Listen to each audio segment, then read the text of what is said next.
Hi everyone. So in this video we will see the last part of fraction in disguise. So let us just start with the leftover chapter. जो भी parts है सभी video के and में playlist है वहां जाकर आप देख सकते हैं. Okay, now we will see the next topic decline.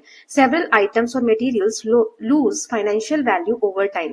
क्या होता है, जैसे कोई गाड़ी आप नहीं खरीदते हैं मान लीजिए, तो आप जैसे उसको नेक्स्ट डे भी बेचने जाएंगे तो सेम प्राइस नहीं मिलेगा. कोई फोन आप लेते हैं, मान लो 15,000 का आपने कोई फोन लिया है, तो आप किसी को जब दोबारा से बेचना चाहेंगे तो 15,000 में नहीं बिकेगा, कुछ वैल्यूज की कम हो जाती है समय के साथ साथ, है ना. जैसे जैसे टाइम बीतता है वैसे वैसे तो ये जो वैल्यू कम हो रही है, जैसे यहाँ दिया suppose someone buys a bike at your home. 1 lakh की कार खरीदी, थोड़े समय सालों के बाद उसको बेचना चाह रहे हैं, तो value of bike at that time will be less than 1 lakh, 1 lakh से कम होगी. ये डिपेंड करता है बहुत सारे फैक्टर्स पे कि कितने साल गाड़ी चली हुई है, मतलब कितने साल खरीदने को हो गए, how many kilometres the vehicle has been used, मतलब कितने किलोमीटर गाड़ी चली है, कितना डैमेज हुआ है, और if any parts have been replaced, की गाड़ी की ओरिजिनल पार्ट्स हैं या कोई पार्ट्स रिप्लेस हुए हैं, तो इसी को कहा जाता है डेप्रिसिएशन. डेप्रिसिएशन मतलब कि वैल्यू में जो कमी हो रही है. इसकी डेफिनेशन है reduction of value due to use and age of item, कि कितना पुराना कोई सामान हो गया है. नाउ नेक्स्ट एग्जाम्पल है, जैसे टीवी को खरीदने में 21,000 रुपए लगे, 1 साल बाद टीवी की जो वैल्यू है डेप्रिशिएट हो गई, कम हो गई 5% से, मतलब जितने की वैल्यू थी 1 साल बाद 5% कम हो गया. तो 1 साल बाद टीवी की कॉस्ट अब कितनी होगी, तो जैसे टोटल कॉस्ट कितना था 21,000, उसका 5% निकाल लो. 21,000 का 5% डेसिमल में भी चेंज कर सकते हो और ऐसे भी कट कर सकते हो. 2 जीरो से 2 जीरो कट के 210 को 5 से मल्टीप्लाई करो तो आंसर आएगा 1050. तो करंट वैल्यू क्या हो जाएगी, टीवी के पहले ये थी, उसमें से ये जो डेप्रिसिएशन वाली वैल्यू है वो माइनस कर दो, यानी 19,950. ये इस तरीके से सॉल्व करके दिखाया गया है. अब इसमें दूसरा तरीका इसमें यूज किया, ये तो हो गया कि डेप्रिसिएशन को माइनस किया. दूसरा तरीका क्या है, टोटल कितने परसेंट है वैल्यू, 100%. ये 21,000 कितना है, 100%. तो अब वैल्यू कितनी रह जाएगी, 5% तो लॉस हो गया, यानी 100 में से 5% माइनस कर दो, यानी कि 95% अब वैल्यू रह गई है. तो किसका 95%, 21,000 का. तो कैसे निकालेंगे, 21,000 का 95%. तो आप ऐसे भी निकाल सकते हो. तो इसमें 2 जीरो से 2 जीरो कैंसिल हो जाएंगे, 210 को 95 से मल्टीप्लाई कर दो तो ये आ जाएगा 19,950. सेम वैल्यू आएगी, है ना. तो 1 साल बाद टीवी का कॉस्ट ये रहेगा. नाउ नेक्स्ट देख लेते हैं. नाउ नेक्स्ट एग्जांपल है, पॉपुलेशन एक गांव की है, कह रहे हैं कि observe to be reduce by about 10% every decade. हर 10 सालों में पॉपुलेशन जो है 10% कम हो रही है. मान लो पहले साल 100 थी, तो अगले साल 10%, यानी इसका 10 कम हो गया, यानी 90 हो गई, है ना. तो 10% हर साल कम होती जा रही है population. If the current population, अभी की पॉपुलेशन 1250 लोग हैं, तो what is the expected population after 3 decades. हर साल नहीं, हर 10 साल, डेकेड्स यानी 10 सालों में कम हो रही है. तो 3 डेकेड्स के बाद यानी 30 साल के बाद पॉपुलेशन क्या रहेगी, तो पॉपुलेशन एक डेकेड में कितना कम हो रही है, will be 0.9 times the population of the current decade. अभी की जो पॉपुलेशन है मान लो 100 है ना, ये वाली 100 है, तो नेक्स्ट डेकेड में मतलब 10 साल बाद कितनी होगी, इसमें से 10% माइनस हो गया, यानी कि 90% रहेगी. 90% को हम क्या लिख सकते हैं, ये 2 जीरो यानी 1 2, यहाँ पे डेसिमल 0.90, यही यहाँ पे लिखा हुआ है ना. 0.9 टाइम्स रह जाएगी नेक्स्ट डेकेड के बाद. तो फर्स्ट डेकेड के बाद ये वाली पॉपुलेशन हो जाएगी, सेकेंड डेकेड के बाद ये 2 बार मल्टीप्लाई कर दो, है ना, और थर्ड डेकेड के बाद ये 3 बार मल्टीप्लाई कर दो. तो इसको जब आप सॉल्व करोगे तो ये आंसर आ जाएगा. को मल्टीप्लाई कर दोगे और फिर उसको 1250 से मल्टीप्लाई कर दोगे, जो आंसर आएगा उसमें डेसिमल कितने के बाद लग जाएगा, 1 2 3. तो यहाँ पे 0 होगा, इसलिए 1 2 3 यहाँ पे डेसिमल लग गया, ये आ गया. दूसरा तरीका क्या है, पहला डेकेड कितना होगा, जो मैंने आपको बताया 10% कम करना है. तो 1250 का 10%, तो 10 में से देखो कैसे लिखते हैं, 1 जीरो से 1 जीरो कैंसिल, एक बचा है तो इसे लिखेंगे 0.1. तो 0.1 से मल्टीप्लाई किया यानी 125. तो एक डेकेड के बाद 10 सालों बाद पॉपुलेशन कितनी होगी, 1250 में से 125 को माइनस कर दो तो इतना आ गया पॉपुलेशन. फिर सेकेंड डेकेड में इसका 10%, है ना, तो 10% को हम लिखते हैं 0.1. अब इससे मल्टीप्लाई कर दो तो ये आ गया. अब इसको माइनस कर दो, इसको अप्रॉक्स ले लिया, अप्रॉक्स यानी जो पॉइंट के बाद की वैल्यू है वो हटा दिया, है ना. अब 112 है तो इसमें से माइनस किया तो ये आया. थर्ड ईयर में इसका 10%, ठीक है, तो इससे मल्टीप्लाई करेंगे तो ये आ गया 101. तो अब इसमें से हम 101 को माइनस कर देंगे, यानी 912 के अराउंड. ये भी 911.25 है, तो इसको राउंड फिगर में कर दिया, 912 या 911 के अप्रोक्स आप देख सकते हो. राउंडिंग ऑफ करेंगे तो we can say that expected population after 3 decades will be around 910 के पास लोगों की जनसंख्या रहेगी 3 डेकेड्स के बाद. नाउ नेक्स्ट है tricky percentages. Would you rather you have won a contest. आपने कॉन्टेस्ट जीता. Organiser offer you 2 option to choose from. आपको 2 ऑप्शन दिए गए, इनमें से कोई सा आप एक चुन सकते हो. एक दिया है कि आपने 100 रुपए जमा करने हैं, डिपॉजिट करने हैं और आपको 300 रुपए मिलेंगे. दूसरा है कि आपने 1000 रुपए जमा करने हैं और आपको 1500 रुपए मिलेंगे. So what is the percentage gain each option gives. मतलब इसमें ऐसा लग रहा है कि 100 रुपए दिए और 300 रुपए मिल रहे हैं, 1000 रुपए दिए और 1500 रुपए मिल रहे हैं, तो किसमें हमें ज्यादा प्रॉफिट हो रहा है, तो किसमें ज्यादा परसेंटेज मिल रहा है, ये कैलकुलेट करना है. You can choose any option only once. कोई सा भी आप एक ही बार चुन सकते हो. तो कौन सा चुनोगे और क्यों चुनोगे. तो ये मैंने आंसर सॉल्व करके दे दिया है. जैसे 100 रुपए जमा किए और हमें 300 रुपए मिल रहे हैं, तो कितना हमें फायदा हो रहा है. 300 में से 100 गए यानी कि 200 रुपए. तो 200 रुपए डिवाइडेड बाय हमने कितना जमा किया था, 100, है ना, परसेंट. तो यहाँ पे कितना परसेंट हमें फायदा हुआ, 200%. अब दूसरे में 1000 रुपए जमा किए, 1500 मिल रहे हैं, तो कितना प्रॉफिट हुआ है हमें, 500 रुपए का. तो 500 डिवाइडेड बाय जो हमने जमा किए हैं इनटू में 100, तो यहाँ आया 50%. देखो यहाँ पर यहाँ हमें 200% फायदा और यहाँ 50%. तो हम ऑप्शन ए चुनेंगे, है ना, क्योंकि इसमें प्रॉफिट हमें ए वाले में ज्यादा हो रहा है. नाउ नेक्स्ट है यहाँ पर, नाउ यहाँ दिया join the puzzle solver club. एक क्लब है जिसमें पजल सॉल्व होती है. We are the fastest growing in school. हम 80% जो है पॉपुलेशन हमारी बढ़ गई है इस साल. Fastest growing seem suspicious. Hey Bittu want to join my puzzle creator club. ये कह रहा है कि बिट्टू जो है ज्वाइन करना चाहता है. Sure sounds interesting. Well my club just grew by 100% this year. अब ये कह रहा है कि 100% बढ़ा है और ये कह रहा है 80% बढ़ा है. But our club has 678 members. Hope they are all okay with second place is the fastest growing list. While comparing percentages, we have to mindful that we are comparing fraction or proportions and not absolute value. देखो जब हम compare करते हैं percentages में, तो जैसे 75% बोल रही हूँ, इस वाले क्वेश्चन में हमने देखा कि जब हम 200% बोल रहे हैं, तो ये देखेंगे कितने का 200%, है ना, वैल्यू नहीं देखेंगे. अगर मान लो क्योंकि 100 रुपीज है, 100 का 2% अगर मैं निकालू तो कितना आ रहा है, 2 रुपीज आ रहा है. और वही मैं 1000 का 2% निकालू तो कितना आ रहा है, ये देखो 20 आ रहा है. तो हम वैल्यू को कंपेयर नहीं करते. जो परसेंटेज गेन है तो उसमें हम परसेंटेज को कंपेयर करते हैं. ठीक है, वही यहाँ पे कहा गया, हमें माइंडफुल रहना चाहिए. वैल्यूज में डिफरेंसेस आ सकते हैं, परसेंटेज में कंपेयर करते वक्त हम परसेंटेज चेंज देखते हैं. देन यहाँ क्वेश्चन दिया है, a provision store is offering a stock clearance sale. मतलब सामान बच गया, उसको निपटाना है, तो एक सेल है दुकान में. Customers can choose one of the 2 option. कोई से भी 2 ऑप्शन चुन सकते हैं कस्टमर. 20% डिस्काउंट और 50 रुपीज डिस्काउंट. या तो आप 20% डिस्काउंट ले लो या 50 रुपीज डिस्काउंट ले लो फॉर एनी परचेज अबव 150. 150 रुपए से ज्यादा का आप खरीद रहे हो तो या तो आप 20% डिस्काउंट बोल सकते हो या 50 रुपए का discount. Which option would you choose if you want to. तो आप कौन सा ऑप्शन इनमें से चुनोगे. अगर आपको 180 रुपए का सामान खरीदना है, 225 का सामान खरीदना है या 300 रुपए का, तो एक एक करके देखते हैं. पहले हम 180 वाला देखते हैं. तो इसके दोनों ऑप्शन हम देखेंगे. पहले 20% निकाल के देखेंगे, तो देखते हैं कि 20% कितना होगा. 180 का 36 रुपए हो रहा है और वैसे हमें कितना डिस्काउंट मिल रहा है, 50 रुपए. ये कैसे कैलकुलेट किया मैंने, 180 का 20%, है ना, ये सब मैं सिखा चुकी हूँ आपको. 10 से 10 कैंसिल, 10 से 10, 18 को 2 से मल्टीप्लाई किया तो 36 आ गया. तो वैसे हमें 50 रुपीज मिल रहा था, तो हमें कौन सा चुनना चाहिए, 50 रुपीज डिस्काउंट, है ना. देन सेकंड ऐसे ही 225 है, इसका देख लेते हैं. तो 225 का 20% निकालो तो 45 रुपीज आया और वैसे कितना मिल रहा है, 50 रुपीज. तो हमें बेटर ऑप्शन 50 रुपीज है. 300 का 20% निकालो, 60 रुपीज आ रहा है, यहाँ पर चेंज है. और फ्लैट डिस्काउंट हमें 50 मिल रहा था, तो हम क्या करेंगे, 20% डिस्काउंट मांगेंगे, है ना. सो इससे क्या कंक्लूजन हम निकालेंगे कि 50 रुपीज डिस्काउंट हमें मांगना चाहिए स्मॉलर बिल्स के लिए अगर छोटे अमाउंट है तो, और 20% डिस्काउंट मांगना चाहिए जब ज्यादा हमारा पैसा बिल आ रहा है तो. नाउ नेक्स्ट है एग्जांपल नंबर 2. एक बेकरी है called Cakely is offered a 30% and 20% discount on all cake. हर केक पे 30% और 20% का डिस्काउंट मिल रहा है ना. अनदर बेकरी, एक और बेकरी कैफाई, ये 50% का डिस्काउंट दे रहे. देखो यहाँ पे 30 और 20 50% का हर केक पे डिस्काउंट मिल रहा है.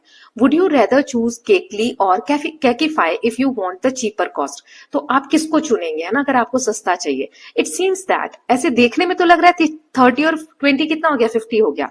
It seems that both the option should give the same benefit, है ना. ऐसा लग रहा है दोनों में 50 मिलेंगे. ऑल्दो मैथमेटिकली 30% और 20% is the same as 50% 20%, the uses of 30 plus 20 in shopping means compounding. लेकिन शॉपिंग में ये अलग हो गया है ना, वैसे तो हमें देखने में लग रहा है same. Suppose you want to buy a cake of 200 rupees, मान लो 200 रुपए का आप केक खरीदना चाहते हो. अब इसमें 30 और 20% मिल रहा है, सो पहले 30% डिस्काउंट जो है वो लगाओ. तो 200 का 30% निकालोगे तो ये 20 से 20 कट के 3 2 6, 60 रुपीज आया. तो 200 में से 60 को माइनस कर दो तो ये आ गया 140 रुपीज. यहाँ सॉल्व करके आपको दिया हुआ है. ठीक है ना. अब ये 140 का 20% निकालना है, साथ में 50% नहीं निकालना है, समझे. तो 140 का 20% निकालो, मतलब 30 पहले और 20 बाद में. तो कितना आ गया, 14 2 28 आया. अब ये जो रुपए थे 140, उसमें से 28 माइनस करो, यानी 112 रुपए का ये केक आएगा जो 200 रुपए का हम खरीदना चाहते थे. किस हिसाब से, केकली जो बेकरी है उसके हिसाब से. अब केकीफाई क्या कर रहा है कि वो सीधा 50% डिस्काउंट दे रहा है. तो 200 का 50% निकालो तो क्या आ जाएगा, ये देखो, इसमें से 20 से 20 कैंसिल, 2 5 10, 100 रुपीज का डिस्काउंट आ रहा है. तो अब हमें कितना पे करना पड़ेगा, 100 रुपीज, है ना. तो यहाँ देखो कौन सा सस्ता पड़ेगा हमें, ये वाला. यहाँ पर हमें देखने में तो सेम लग रहा है कि दोनों 50-50 दे रहे हैं डिस्काउंट्स, लेकिन ये अलग अलग वैल्यूज दे रहे हैं, क्योंकि इसमें पहले हमें क्या 30% मिल रहा है, फिर जो अमाउंट बचा है उसका 20%, और यहाँ पर डायरेक्टली मेन अमाउंट का 50%. नेक्स्ट एग्जांपल है, after Surabhi bought cookware from the wholesaler she kept a profit margin of 50%. एक कुकर खरीदा, वहां पर प्रॉफिट मार्जिन रखा 50% का होलसेलर से खरीदने के बाद. जब वो लोगों को बेचेगी तो 50% ज्यादा में बेचेगी. To clear off the remaining stock, she thought she would offer a 50% discount and come out without any loss. अब उसने देखा कि सामान बिक नहीं रहा है, तो उसने कहा 50% में डिस्काउंट रख देती हूँ और जितने का खरीदा था उतने में ही बेच देती हूँ. तो do you think she didn't make any loss, क्या तुम्हें लगता है कि उसने कोई लॉस नहीं किया होगा. और if she had sold goods originally for 12,000 after discount, how much loss did she incur? What is the percentage of loss? What should have been the percentage discounted offer so that she sold the goods at the price she had thought? No profit, no loss. देखो तीनों का answer देखेंगे, पहले यहाँ समझ लो. मान लो 100 रुपए का कुकर खरीदा उसने क्या किया, 50% ज्यादा रख दिया कॉस्ट. वो 100 रुपए में खरीद कर लाई. अब 50% यानी 100 का 50% कितना होगा, 50. तो उसने कितना लिख दिया कि 150 में बेचेगी. अब बिक नहीं रहा तो उसने कहा 50% डिस्काउंट दे देती हूँ. तो क्या 50% 50 होगा, नहीं, इसका 50% निकालना है. तो जब 150 का 50% निकालोगे तो ये कम नहीं होगा कॉस्ट. 20 से 20 कट गया, 15 5 से कितना होता है, 75. ठीक है, तो इसमें से 75 माइनस होगा. तो अभी भी वो 75 रुपीज में बेच रही है, तो क्या उसको लॉस नहीं हुआ, अभी भी हुआ, क्योंकि वो 100 रुपए में लाई थी, 75 में बिक रहा है. तो यही कॉन्सेप्ट को तीनों को आगे समझाया गया है. चलिए देखते हैं. Just model the situation. Suppose the worth of wholesaler is x, wholesaler से जो खरीदा, फिर 50% यानी 1.5 गुना मार्जिन जोड़ दिया, 50% डिस्काउंट देने पे 75 मैंने आपको पहले दिखाया ना, तो 0.75 आ गया. दिस मीन्स कि सेलिंग प्राइस कितना है, 75%. ये 0.75 को आप ऐसे लिखोगे ना, ये पॉइंट के बाद 2 डिजिट है तो 2 जीरो लगाएंगे. 25 से कट करोगे तो 25 3 जा 75 एंड 25 4 जा 100. तो 3/4 प्राइस आ रहा है गुड्स का, but sold at 25% loss.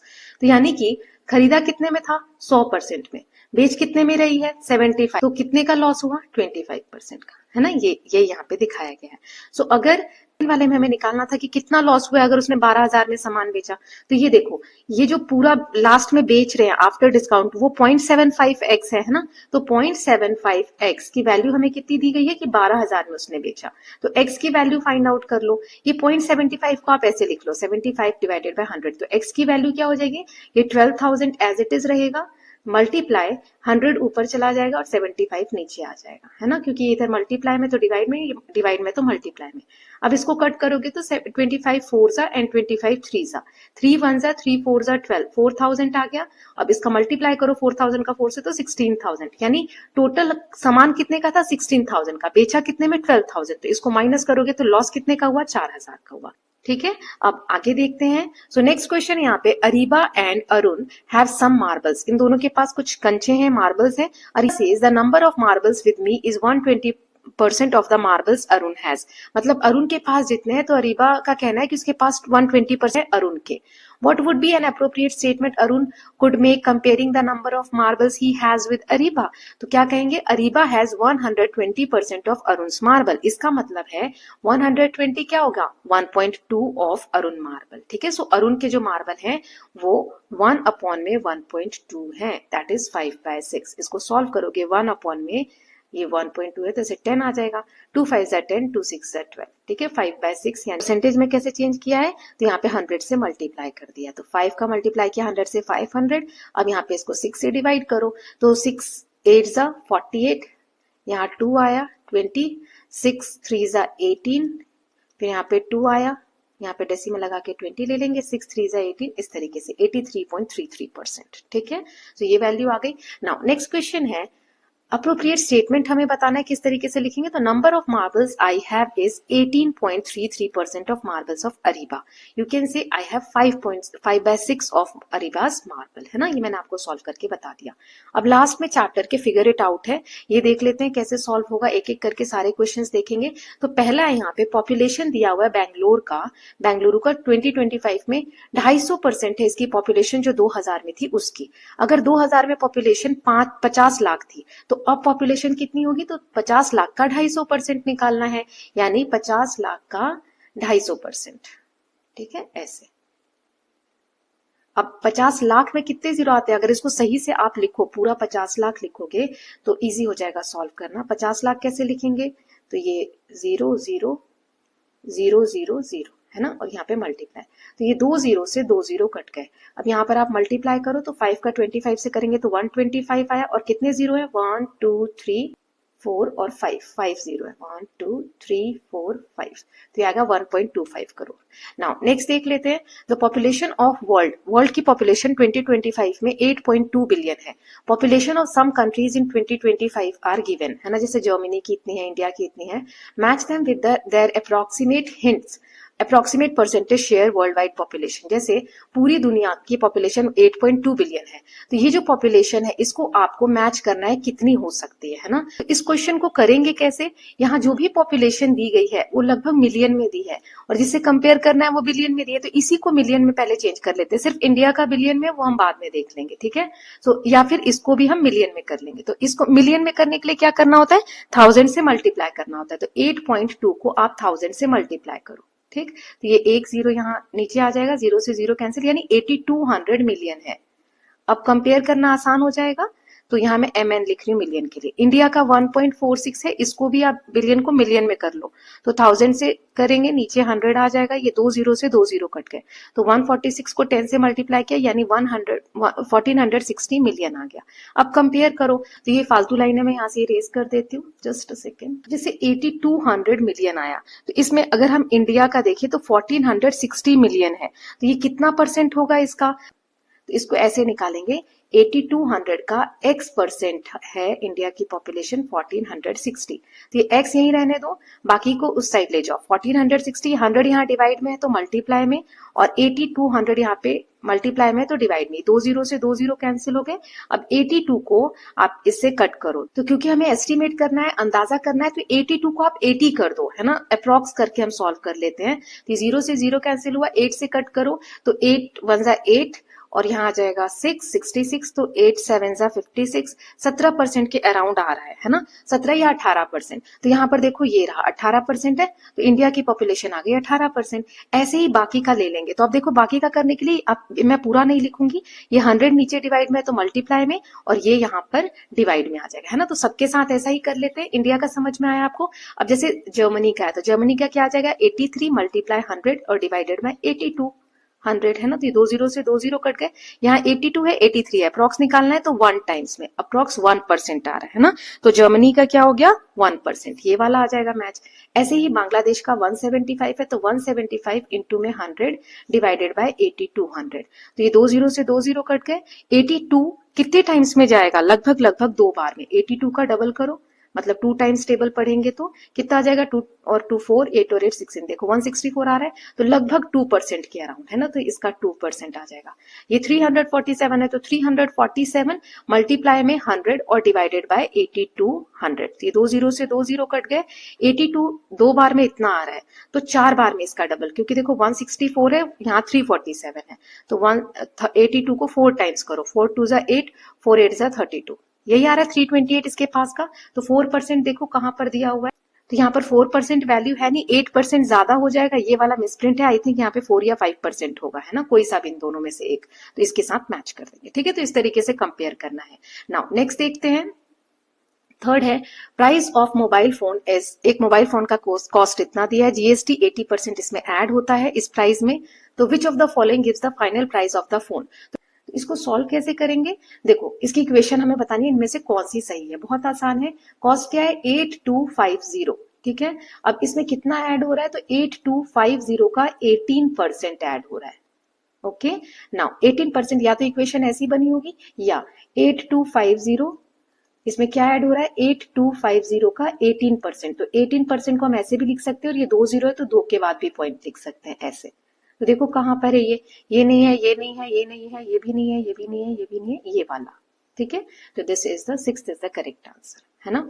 Now next देख लेते हैं, मंथली परसेंटेज चेंज कितना हो रहा है पॉपुलेशन में compare to the previous month, पिछले मंथ के हिसाब से, एक of mice in a lab, चूहों की पॉपुलेशन चेंज एक लैब में नोटिस की गई, तो मंथ 1 में चेंज हो रहा है +5%, मंथ 2 में कम हो रहा है -2%, मंथ 3 में चेंज हो रहा है -3%। Which of the following statements are true, the initial population is P, शुरू की पॉपुलेशन अगर P है, तो इसको कैसे करेंगे, देखिए यहाँ पे मैंने करके दिखाया, पहले मंथ में इंक्रीज हो रहा है 5% से, तो 5% यानी पहले 1 था, तो अब कितना हो गया होगा, 0.05 ऐड हुआ होगा, क्योंकि 5% को हम क्या लिखते हैं, 5/100, ये 2 जीरो यानी 2 के बाद पॉइंट लगेगा, इस तरीके से, है ना। तो पहले मंथ में ये वाला इंक्रीज हुआ है, दूसरे मंथ में डिक्रीज हो रहा है, कम हो रहा है ना, 2%, यानी 100 था तो उसमें से 2 माइनस कर दो, तो 98% अब वैल्यू है, तो 98% को क्या लिखेंगे, 0.098। फिर तीसरे में डिक्रीज हो रहा है 3%, यानी 100 में से 3 गए तो 97, है ना, और 97% को हम क्या लिखते हैं, ये 2 जीरो है तो यहाँ पे 0.97। तो 3 महीने के बाद पॉपुलेशन क्या रहेगी, पहले का मतलब सबसे शुरू में दिया हुआ है P है, तो दूसरे महीने में मल्टीप्लाई ये, तीसरे महीने में मल्टीप्लाई ये, और चौथे महीने में मल्टीप्लाई ये, ठीक है। तो ये वाला स्टेटमेंट हमारा सही है, और फाइनल पॉपुलेशन जो है वो P से कम होगी। क्यों कम होगी, देखो इसको आप सिंपल एग्जाम्पल से भी समझ सकते हो। मान लो कि सबसे पहले पॉपुलेशन थी 100, उसमें 5% बढ़ गया, यानी कि 5 रुपए बढ़ गए, तो दूसरे महीने में पॉपुलेशन कितनी है, 105। फिर 2% कम हो गया, तो 105 का 2% कम करना है, तो इसको मल्टीप्लाई करो, 2 5 जा 10, 1 2 1 जा 2, 2 जीरो है तो यहाँ लग गया, 2.10 कम हो गया, तो 105 में से 2.10 माइनस कर दो, तो कितना आ रहा है यहाँ पे आंसर, 0, 10 में से 1 गया 9, 4 में से 2 गया 2 और 9, 92.90 बचा। अब तीसरे में 3 और कम हो गया, वो करने की जरूरत ही नहीं है ना, देखो आप कम हो रहे, पहले 100 थे और अब यहाँ तक पहुंच गए, अभी और कम हो रहा है तीसरे महीने में, तो शुरुआत से पॉपुलेशन कैसी है, कम है ना, मतलब final population is less then the starting month, है ना। तो इसमें कौन कौन से स्टेटमेंट सही हो जाएंगे, एक तो ये वाला कि the population after 3 month was less than 4, और यहाँ पे ये वाला सही हो जाएगा, है ना, सेकंड। तो सेकंड और 6th हमारा जो है वो करेक्ट आंसर है, ओके। तो ये आप मैच कर लीजिएगा। नाउ नेक्स्ट क्वेश्चन है, a shopkeeper initially set the price of product with a 35% profit margin, एक दुकानदार है, प्रोडक्ट जो भी जितने पे भी वो लाया है उस पर 35% बढ़ाकर प्राइस रखता है, लेकिन सेल अच्छी नहीं हो रही तो वो डिसाइड करता है 30% डिस्काउंट दे देगा। अभी हमने एक ऐसा क्वेश्चन किया था, what will he make a profit और लॉस, तो उसको प्रॉफिट होगा कि लॉस होगा, रीजन भी देना है। तो ऐसे क्वेश्चन को हम एग्जाम्पल लेकर एक बार ट्राई करते हैं सॉल्व करने का, ठीक है। मान लो कि शुरू में प्राइस था 100 रुपए, शॉपकीपर कितने का लाया, 100 रुपए का, उसने 135 रुपए प्रॉफिट जोड़ दिया, है ना, तो प्रॉफिट के साथ प्राइस कितना हो गया, प्राइस प्लस प्रॉफिट लिख लेते हैं, तो यानी कि 35 ऐड हो जाएगा, तो 135, ठीक है। ये कैसे लिखा हमने, 100 प्लस 35। ना अब कह रहा है कि सेल अच्छी नहीं हो रही, तो उसने डिसाइड किया 30% डिस्काउंट दे देगा, तो 135 का 30% डिस्काउंट दे दो, है ना, सेलिंग प्राइस पे।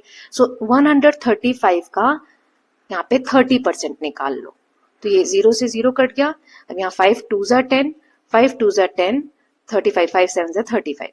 अब इसको मल्टीप्लाई करो 27 को 3 से, 3 7 जा 21, 3 2 जा 6 7 8, 81 डिवाइडेड बाय 2 आ गया, तो यहाँ आ जाएगा 2 4 जा 8, 40.5, ठीक है, इतना ये डिस्काउंट हो रहा है। तो अब कितनी वैल्यू हो गई, 135 थी, उसमें से डिस्काउंट इतना जा रहा है। नाउ द सेलिंग प्राइस अब कितनी हो जाएगी, तो 135 माइनस में 40.5। ओके, तो इसको माइनस करो, 135 में से 40.5 गया तो आंसर आ जाएगा, 10 में से 5 गया 5, यहाँ पे आ गया 4, और यहाँ आ जाएगा 13 में से 4 गया तो 9, 94.5 आ गया, है ना। तो उसे प्रॉफिट हो रहा है कि लॉस हो रहा है, 100 रुपए में खरीद के लाया था ना वो, अब कितने में बेच रहा है, तो उसे लॉस हो रहा है ना, 94 में बेच रहा है, तो लॉस हो रहा है, पहले का आंसर ये हो गया। ये आपको क्लियर है। ऐसे क्वेश्चन को आसान बनाने के लिए अगर आप डीप में जाएंगे, फॉर्मूला से देखेंगे, बहुत लेंथी होगा। अगर आप वैल्यू रख के सॉल्व करेंगे तो आसान हो जाएगा। इसका रीजन क्या हो जाएगा कि despite making profit in the starting but after giving discount on the total price there is final loss on the product, the shopkeeper will have loss. Okay, ऐसा आप लिख देंगे। नाउ नेक्स्ट देख लेते हैं, what percentage of area is occupied by the region marked E. ये वाला जो एरिया है ये कितना ऑक्यूपाई कर रहा है पूरे फिगर का, वो हमें बताना है। तो पूरा फिगर मान लो 1 है, ये जो स्क्वायर आप बड़ा वाला देख रहे हो ना, ये पूरा 1 है, और स्मॉल स्क्वायर जो है वो 1/4 है। ठीक है, ये वाला 1/4, ये जो ये वाला है ये 1/4, क्योंकि 4 पार्ट में हम स्क्वायर को डिवाइड कर सकते हैं ना, ये 1/4 और ये पूरा ये वाला ये 1/4, तो 4 1/4 है। अब दो ट्राइंगल यहां मिल रहे हैं डी और ई, तो ये कितना होगा 1/2 1/2, क्योंकि टोटल स्क्वायर 1/4 है, तो आप ऐसे लाइन खींचो, मतलब पूरा स्क्वायर कितना है 1/4 है, अभी मैंने आपको बताया। तो चाहे आप इसको कैसे भी डिवाइड करो आधा आधा, वो कितना होगा 1/2 1/2 होगा। क्लियर है यहां तक, कैसे, देखो अब इसमें आप लाइन को चाहे ऐसे बांट दो या ऐसे बांट दो या ऐसे बांट दो, कर क्या रहे हैं हम, स्क्वायर का आधा ही तो कर रहे हैं, तो इसीलिए पूरा जो था ये 1/4 है, तो ये हो जाएगा 1/2, ये भी हो जाएगा 1/2। ऐसे ही ये वाला पूरा 1/4 था, तो इसमें भी ये कितना हो जाएगा 1/2 और ये 1/2, है ना।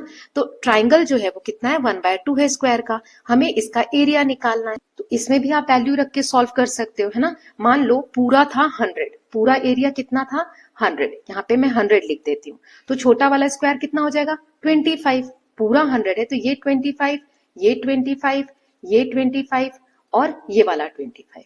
ठीक है, अब ये आधा आधा कितना हो जाएगा 12.5, है ना, 12.5 एक इसकी वैल्यू आ जाएगी, ये देखो ये निकल गया, है ना, यही निकाला गया है। अब फॉर्मूले से जाओगे तो टफ हो जाएगा, वैसे अगर आप वैल्यू लेके करोगे तो इजी हो जाएगा। Let's say whole square is 100, तो इसका जो छोटा एक स्क्वायर होगा 1/4 यानी 25, और उसका भी हाफ करेंगे तो 12.5, ये आंसर आ गया। नाउ नेक्स्ट क्वेश्चन है 7th, what is 5% of 40, what is 40% of 5, what is 25% of 12, what is 12% of 25, what is 15% of 60, what is 60% of 15, what do you notice. इसमें आप एक चीज नोट करोगे, जैसे 5% ऑफ 40 निकालो या 40% ऑफ 5 निकालो, वैल्यू सेम ही आएगी। कैसे, चलो करके देखते हैं। 5% ऑफ 40, तो यहाँ 0 से 0 कैंसिल, 5 4 जा 20, और नीचे ये 10 है ना, तो इस 0 से 0 कैंसिल, 2 आया। ऐसे ही 40% ऑफ 5, नंबर अगर चेंज हो रहे हैं परसेंटेज में, इधर इधर हो रहे हैं, तो उससे कोई फर्क नहीं पड़ता, वैल्यू सेम आएगी। 5 1 जा 5 2 जा 2 1 जा 2 2 जा, है ना, 2 ही आया। ऐसे ही यहाँ पर भी, तो x% ऑफ y या y% ऑफ x, वैल्यू हमेशा सेम ही आती है। नाउ नेक्स्ट क्वेश्चन है 8th, a school is organising an excursion, excursion होता है ट्रिप वगैरह पे जा रहे हैं अपने बच्चों के साथ school, 40% of them are grade 8 student और रेस्ट जो है वो 9 and rest are grade 9 students. Among these grade 8 students 60% are girls. अब इसमें डायग्राम बना के हम करेंगे या नंबर लेके करेंगे तो आसान हो जाएगा। पहला क्वेश्चन है what percentage of students going to excursion are grade 8 girls. तो ग्रेड 8 की गर्ल्स जो है वो कितने परसेंट है टोटल स्टूडेंट की। If the total number of students going to the excursion is 160, how many of them are grade 8 girls. बहुत आसान है, इसको सॉल्व करना, घबराना नहीं है। तो इसको आप डायग्राम के थ्रू कर सकते हो या नंबर्स के थ्रू कर सकते हो। कैसे करेंगे, मान लो टोटल 100 बच्चे जा रहे हैं, परसेंटेज के हिसाब से मैं आपको बता रही हूँ कि मान लो टोटल 100 बच्चे ट्रिप पे जा रहे हैं, तो यहाँ कह रहे हैं 40% क्या है 8वीं के स्टूडेंट है, तो 8th और इधर लिख देते हैं 9th, तो 100 का 40% यानी 40 8th के हैं, 60 किसके हो जाएंगे 9th के, क्योंकि टोटल 100 है, 100 में से 40% तो 8th के हो गए, तो 60% 9 के हो गए। अब इस 40 में ये जो 60% है ये गर्ल्स है, तो इधर लिख लो गर्ल्स और इधर लिख लो बॉयज। ठीक है, तो गर्ल्स कितने हैं 60% है, मतलब ये 40 का 60% निकालो, ठीक है, तो ये 0 से 0 कट गया, 0 से 0, 6 4 जा 24, यानी ये कितना आ रहा है 24%। तो फर्स्ट का आंसर आपको क्लियर हुआ। कितने परसेंट गर्ल्स जा रही हैं टोटल स्टूडेंट्स के? 24% है ना। इस तरीके से डायग्राम की हेल्प से आप कर सकते हैं। नाउ सेकंड क्वेश्चन है, अगर टोटल बच्चे 160 जा रहे हैं, जो हमने 100 लिया था ना, इसकी वैल्यू 160 दी है, तो फिर ग्रेड 8 की गर्ल्स का नंबर कितना होगा? जो 24% हमने निकाला था वो कितना होगा? तो यहाँ पर 160 का 24% निकालेंगे, है ना। तो ये पॉइंट में आएगा कुछ, इसको आप सॉल्व करोगे, इसकी कुछ डेसिमल में वैल्यू आएगी तो हम इसको राउंड फिगर में ले जाएंगे। जैसे 1 0 से 1 0 कर दिया, फिर यहाँ 2 से कट करो, 2 1 2 2 4, फिर 5 2 5 10, है ना। यहाँ पे 5 1 5, 5 2 10 और 2.4, ठीक है। अब 16 को 24 से मल्टीप्लाई कर दो, तो 16 4 64, 16 2 32 और 6 38, ठीक है। अब एक के बाद पॉइंट आना है, 38.4, तो 38.4 को आप 38 मान सकते हो या 39 मान सकते हो, मतलब 38 या 39 स्टूडेंट्स क्या है? गर्ल है, ठीक है। सेकंड वाले का हो गया। नाउ क्वेश्चन नंबर 9 देखते हैं। ये मैंने सॉल्व कर रखा है, यहाँ पर लिखने में टाइम लगता है इसलिए मैंने पहले ही लिख दिया है। शॉपकीपर जो है, एक दुकानदार है, वो पेंसिल को बेचता है कितने प्राइस में? Such that selling price 3 pencil का बराबर है कॉस्ट प्राइस 5 पेंसिल के, ठीक है। तो उसको प्रॉफिट हो रहा है या लॉस हो रहा है ये बताना है, प्रॉफिट या लॉस का परसेंटेज भी बताना है। तो देखो क्या दिया है क्वेश्चन में कि कॉस्ट प्राइस ऑफ 5 पेंसिल वो बराबर है सेलिंग प्राइस ऑफ 3 पेंसिल के। मतलब यहाँ मैंने एग्जाम्पल ले लिया कि वही वाला आपको याद रखना है कि हमेशा एग्जाम्पल लेके सॉल्व करोगे तो आसान हो जाएगा। मान लो कि आप ये प्रॉपर लिखना, एक पेंसिल का कॉस्ट 3 रुपए है, तो कॉस्ट प्राइस के हिसाब से 5 पेंसिल का कॉस्ट कितना हो जाएगा? एक का 3 है तो 5 का 5 इंटू 3 15 रुपीज हो जाएगा। सेलिंग प्राइस हमें 3 पेंसिल का निकालना है, ये बराबर ये 15 रुपए होगा।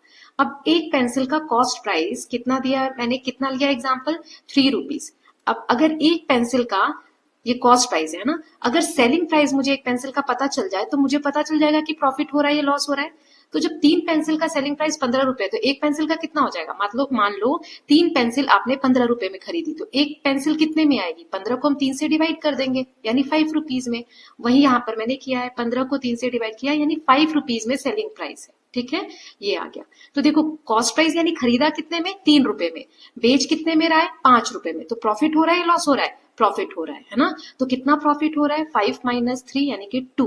अब 2 को परसेंटेज में निकालना है, तो हमेशा ऊपर हम जिससे माइनस करते हैं और जिससे कंपैरिजन कर रहे हैं कि 3 रुपए में खरीदा था, तो 3 नीचे बेस में आता है, 100 से डिवाइड करेंगे।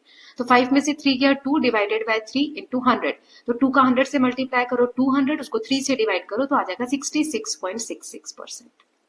ओके, ये इसका आंसर होगा। यानी पहले का आंसर, ये वाला जो क्वेश्चन है, इसका आंसर है प्रॉफिट। और कितना चेंज हो रहा है? तो 66.66% चेंज हो रहा है। आई होप क्लियर होगा। हमने इसमें एग्जाम्पल लेके किया है, एक पेंसिल का कॉस्ट प्राइस लिया, फिर एक पेंसिल का सेलिंग प्राइस निकाला, ठीक। नाउ नेक्स्ट देख लेते हैं। 10th क्वेश्चन है, बस का किराया इंक्रीज हो रहा है, बढ़ रहा है बाय 3% लास्ट ईयर। पिछले साल 3% बढ़ा, इस साल 4% बढ़ा। What is the overall percentage price change in last 2 year? तो लास्ट 2 ईयर में अगर हम ओवरऑल निकाले तो कितना होगा? तो इसको भी हम एग्जाम्पल लेके सॉल्व कर लेते हैं। मान लो कि फेयर कितना था लास्ट ईयर? 100 रुपीज था, ठीक है। तो 100 का अब लास्ट ईयर कितना बढ़ा? 3%, यानी ये अब 100 का कितना हो गया होगा? 103%। फिर उसके बाद कितना बढ़ा? 4%, यानी इस टोटल का कितना हो गया होगा? 104। तो यानी कि 104%, ठीक है।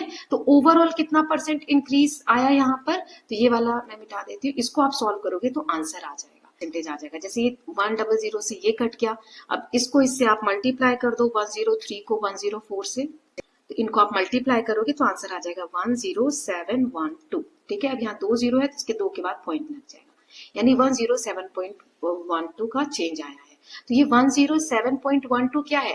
देखो हर बार हम क्या कर रहे हैं, पहले साल 100 था तो दूसरे साल 100 प्लस 3 यही किया हमने, या तीसरे साल 100 प्लस 4 यही हुआ। तो ये जो नेक्स्ट है इसमें भी क्या होगा? 100 प्लस 7.12। 100 तो चला ही आ रहा है, उसमें कितना बढ़ रहा है वो हम देख रहे हैं। तो 7.12 इंक्रीज हुआ है। उसी को यहाँ पर मैंने डेसिमल में किया हुआ था, तो आप ऐसे भी कर सकते हैं। पहले साल 3% बढ़ा, तो यानी 100 यानी 1 तो था ही और 0.03 बढ़ गया, फिर 1 तो था ही 0.14 बढ़ गया, फिर नेक्स्ट में ये दोनों का मल्टीप्लाई हो जाएगा, तो ये वाला आंसर आ जाएगा। ओके, अब इसमें इंक्रीज कितना हो रहा है? तो 7.12। नाउ क्वेश्चन नंबर 11 है, अगर लेंथ रेक्टेंगल की बढ़ गई है, इंक्रीज हो गई है 10% से, और एरिया अनचेंज है, मतलब एरिया में कोई चेंज नहीं आया है, तो एग्जैक्टली ब्रेड्थ कितनी डिक्रीज होगी, कितना कम होगी, वो हमें बताना है। तो जैसे मान लो एग्जाम्पल, मैंने वही आपको एग्जाम्पल लेकर सॉल्व करना है ना, इजी हो जाएगा। मान लो लेंथ है हमारी 10 और ब्रेड्थ है हमारी 20, ठीक है। तो एरिया क्या होता है? Area is equal to length into breadth. तो एरिया कितना आ जाएगा? 10 into 20 is equal to area हमारा आ गया 200। यही करते हैं। तो अब कह रहा है कि एरिया जो लेंथ है उसमें 10% इंक्रीज हो गया। तो लेंथ पहले 10 थी, अब कितनी हो गई है? 110% हो गई है। यही कह रहा है। तो ये 0 से 0 कैंसिल, 0 से 0 कैंसिल, तो यानी कि 11 हो गई है। ठीक है, ठीक है। तो 11 हमारा लेंथ हो गया है। अब ब्रेड्थ कितना हो कि एरिया सेम रहे? तो देखो, अकॉर्डिंग टू क्वेश्चन हमें कह रहा है कि length into breadth is equal to area. यही होता है। तो लेंथ अब 11 हो गई है, तो ब्रेड्थ कितनी हो, कितना चेंज हो, हमें ये बताना है। तो पहले तुम निकाल लेते हैं ब्रेड्थ कितनी हुई, फिर हम देख लेंगे 20 से कितना चेंज हुआ है ना। और एरिया क्या है? अनचेंज। एरिया अभी भी 200 ही आ रहा है। तो ब्रेड्थ निकालने का क्या फॉर्मूला होगा? ये 11 इधर मल्टीप्लाई में तो इधर डिवाइड में आ जाएगा। तो 200 को आप 11 से डिवाइड करोगे तो आंसर पॉइंट में आएगा। ठीक है, आंसर आ जाएगा 18.1818 ऐसा आता जाएगा। तो हम 18 तक ले लेंगे। ठीक है, अब हमारा ये ब्रेड्थ आ गया। ब्रेड्थ कितना आ रहा है? 18.18, लेकिन पहले कितना था? 20। तो ब्रेड्थ में चेंज कितना हुआ है? Change in percentage of breadth. तो कैसे करेंगे फॉर्मूला? 20 था पहले, उसमें से माइनस कर दो 18.18 जो अभी निकला है, और किससे कंपेयर कर रहे हैं? जो पहला था, है ना। तो 20 और परसेंटेज निकालना है तो 100 से डिवाइड कर दो, अभी जैसे हमने पेंसिल वाले में प्रॉफिट लॉस में किया था। 20 में से आप यहाँ पर ऐसे यहाँ पॉइंट लगा के 0 0, और ये अब माइनस करना तो मैं नहीं सिखाऊंगी, आप लोगों को आता होगा। 10 में से 8 गए 2, 9 में से 1 गया 8, फिर यहाँ 9 में से 8 गया 1। तो ये जो वैल्यू आई ये लिख देंगे 1.82। और ये देखो 21 जा 20 एंड 25 जा 100, यानी ऊपर 5 आ रहा है ना, मल्टीप्लाई करो 5 से। तो इसको आप 5 से मल्टीप्लाई करोगे तो 5 2 जा 10 का 0, कैरी 1, 5 8 जा 40 और 1 41, देन कैरी 4, 5 1 जा 5 और 4 9, 2 के बाद पॉइंट है तो यहाँ 9.10 चेंज आया है परसेंटेज। तो ब्रेड्थ में कितना कम होगा? तो 9.10। ओके, नाउ क्वेश्चन है कि परसेंटेज ऑफ इंग्रेडिएंट्स यहाँ दिया हुआ है। जैसे टोटल है 65 ग्राम, ये दिया हुआ है चिप्स का। उसमें पोटैटो कितना है, वेजिटेबल ऑयल कितना है, सॉल्ट कितना है, स्पाइसेस कितना है, वो दिया है। हमें इन सभी इंग्रेडिएंट्स का मिक्सअप निकालना है कि कितना क्या है। जैसे एक कैलकुलेट करके दिखा रही हूँ, पोटैटो यहाँ पे 70% है, तो 70% ऑफ किसका? 65 का, है ना। तो ये 0 से 0 कैंसिल, या 5 2 जा 10 और 5 से कट करो, 5 1 जा 5, 6 5 3 जा 15, 13 7 जा 91, इसको 2 से डिवाइड करो तो 2 4 जा 8, 9 एक कैरी, 2 5 जा 10.125। ठीक है, तो 45.5 ग्राम क्या आ गया? हमारा पोटैटो आ गया। ऐसे ही ऑयल कितना दिया हुआ है? ऑयल कितना दिया? 24%। तो 24% ऑफ 65 निकालेंगे। फिर सॉल्ट 3% है, 3% ऑफ 65, स्पाइसेस 3% है, 3% ऑफ दिस। ओके, तो ऐसे वैल्यू फाइंड आउट करेंगे। नाउ 13th क्वेश्चन है, 3 दुकानदार हैं जो सामान को सेम रेट पे बेचते हैं, same item at same price. तो ये शॉप क्या ऑफर कर रही है? शॉप 1 कह रही है कि एक सामान खरीदो तो एक फ्री, शॉप बी कह रही है 2 सामान खरीदो तो एक फ्री, शॉप सी कह रही है 3 सामान खरीदो तो एक फ्री। तो हमें इस बेसिस पे 3 क्वेश्चन दिए हैं। जैसे पहला है, अगर प्राइस एक आइटम का 100 रुपए है तो what is the effective price पर आइटम इन ईच शॉप। तो इस दुकान में तीनों में एक आइटम का कितना कॉस्ट होगा। Arrange the shops from cheapest to costliest. तो कौन सी सबसे महंगी दुकान है, कौन सी सस्ती, वैसे अरेंज करना है। हर दुकान में कैलकुलेट करना है परसेंटेज डिस्काउंट ऑन आइटम के, कितना परसेंट डिस्काउंट मिल रहा है। Compare the free items to the total items you receive. Now third है, सपोज यू नीड 4 आइटम। मान लो आपको 4 आइटम चाहिए, तो आप कौन सी दुकान चुनेंगे और क्यों चुनेंगे, है ना। पहले का आंसर देख लेते हैं कि अगर प्राइस हमें एक आइटम का 100 रुपए दिया है तो इफेक्टिव प्राइस क्या होगा हर दुकान पे, और चीपेस्ट से कॉस्टलीस्ट हमें बताना है। तो यहाँ मैंने सॉल्व करके दिया है। जैसे एक आइटम का कॉस्ट 100 रुपीज है, तो शॉप ए क्या कह रहा है कि अगर एक आइटम लोगे तो 2 मिलेंगे। मतलब एक का कॉस्ट 100 है ना, इसमें 2 मिल रहे हैं, तो एक आइटम का कॉस्ट कितना होगा? 100 डिवाइडेड बाय 2, यानी 50 rupees per item. Shop B में है कि बाय 2 गेट 1 फ्री, मतलब 2 चीज का पे करोगे, 200 रुपए पे करोगे तो 3 आइटम मिलेंगे, यानी टोटल 3 आइटम्स के आप कितने पे कर रहे हो? 200 रुपए, है ना। ये रहा 200 रुपए, तो एक का कितना हो जाएगा? 200 को 3 से डिवाइड करो, 66.67 पर आइटम। अब यहाँ का है बाय 3 गेट 1 फ्री, 3 खरीदो तो एक फ्री मिलेगा, मतलब टोटल 4 प्रोडक्ट के लिए आप कितना पे कर रहे हो? 3 का पैसा यानी 300 रुपए, तो 300 को 4 से डिवाइड करो तो 1 का आ गया। तो सबसे सस्ता यहाँ पर कौन सा है? ए वाला, फिर बी वाला और फिर सी वाला। हमने कॉस्ट जी पे से कॉस्टलीस्ट भी कर दिया। नाउ नेक्स्ट क्वेश्चन यहाँ दिया हुआ है, for each shop calculate the percentage discount on the item. कितना डिस्काउंट मिल रहा है हर आइटम पे वो हमें बताना है। तो पहली शॉप में क्या होगा, 2 प्रोडक्ट खरीद रहे हैं, तो 2 का आइटम का कॉस्ट कितना होगा? 200 रुपए, क्योंकि एक का 100 रुपए है, लेकिन पे कितना कर रहा है इंसान? 100 रुपए पे कर रहा है, तो डिस्काउंट कितना हो गया? 100 रुपए, यानी 50% डिस्काउंट है।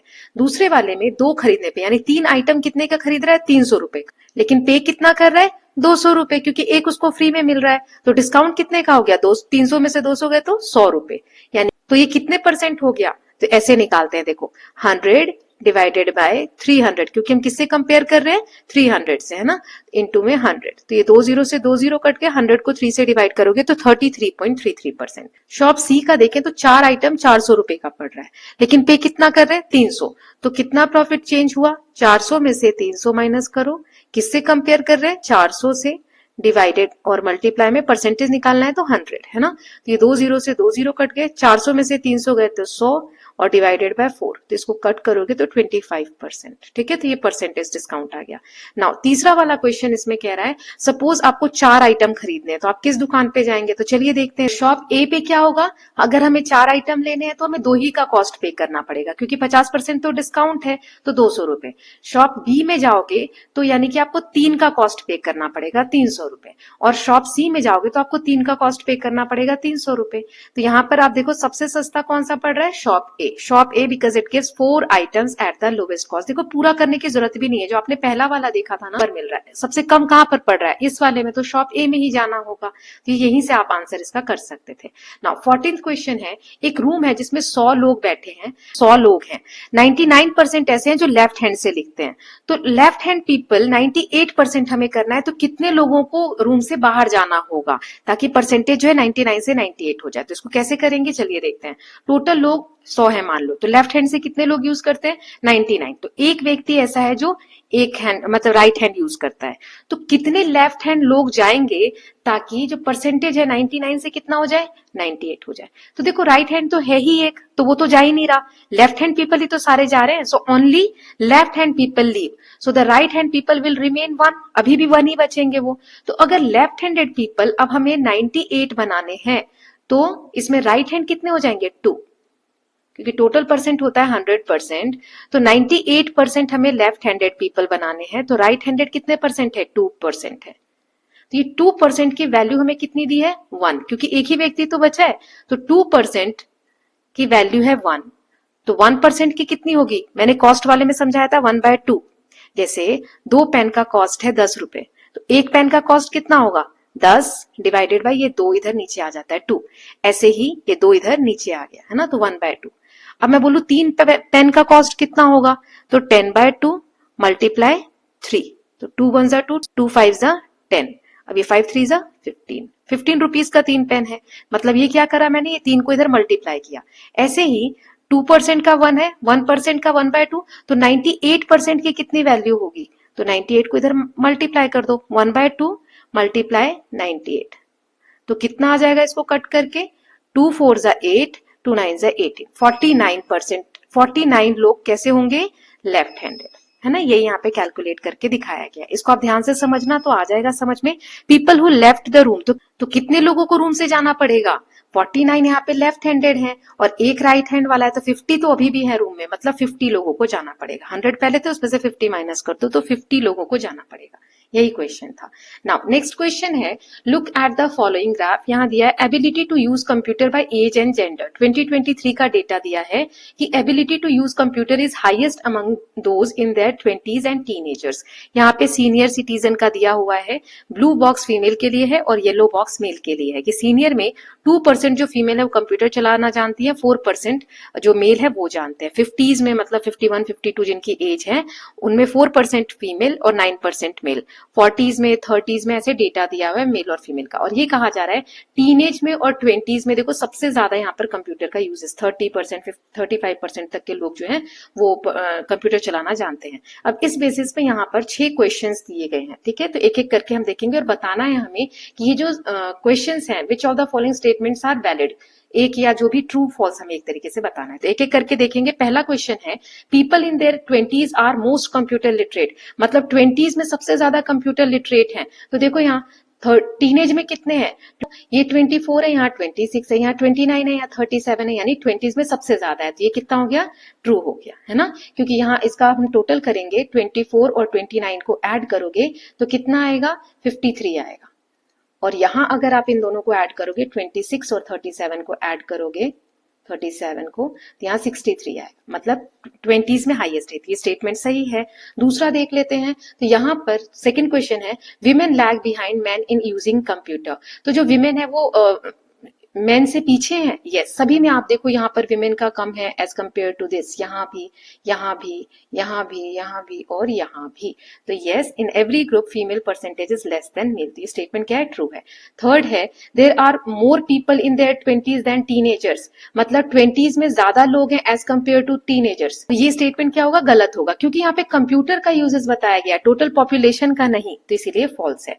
देन नेक्स्ट है, more than a quarter of people in their 30s can use computer, जितने लोग हैं उसका क्वार्टर से ज्यादा, मतलब एक चौथाई से ज्यादा क्या लोग जो है वो कंप्यूटर चला रहे हैं 30s में। तो यहाँ देखो 30s में यहाँ 14 और 25 कितना होता है, 14 और 25 को ऐड करेंगे तो 39% आ रहा है, विच इज मोर देन 25%, क्योंकि क्वार्टर कितना होता है, एक चौथाई, यानी कि 25%, है ना। तो 25% से ज्यादा है 39, तो statement is true. Now next है कि less than 1 in 10 people aged above 60 and above can use computer, मतलब 60 या उससे बड़े साल के, मतलब सीनियर जो लोग हैं, क्या एक में से 10 लोग से भी कम कंप्यूटर चलाना जानते हैं। तो एक 10 में से तो कितना परसेंट हो गया, 10 का कितना परसेंट, एक होता है 10%। देखो 0 से 0 कट गया, 0 से 0 1 1 1, यानी क्या 10% से भी कम लोग कंप्यूटर चला रहे हैं। तो चलो देख लेते हैं, 4 और 2 कितना होता है, 6। 6 क्या है, 10% से कम है ना, तो स्टेटमेंट इज ट्रू, क्योंकि 6 जो है which is less then 10%। Now last है इसका, half of the population in their 20s can use computer. तो यहाँ पे स्टेटमेंट फॉल्स होगा, क्योंकि यहाँ देखो 20s में 26 और 37 को हम ऐड कर रहे हैं तो 63 आ रहा है, तो ये हाफ से कम नहीं है। यहाँ देखो half of population in their 20s can use computers, यहाँ 63% है, नॉट 50%, है ना। 50% होता तो हाफ होता। So I hope these questions are clear. किसी को कोई डाउट रहता है तो प्लीज लेट मी नो, है ना। और नोट्स वगैरह चाहिए, चैप्टर के PDF वगैरह चाहिए, क्वेश्चन प्रैक्टिस, तो please connect me with the link given in the description box. तो इसके साथ स्टूडेंट्स हमने चैप्टर 1 पूरा कर लिया है। नेक्स्ट हम चैप्टर 2 देखेंगे, या और कौन सा चैप्टर आ रहा है वो बता दीजिए, तो पहले वो स्टार्ट कर लेते हैं। So will meet very soon, till then please take care of yourself, keep learning, keep revising, and don't forget to subscribe the channel for more such videos. Thank you so much.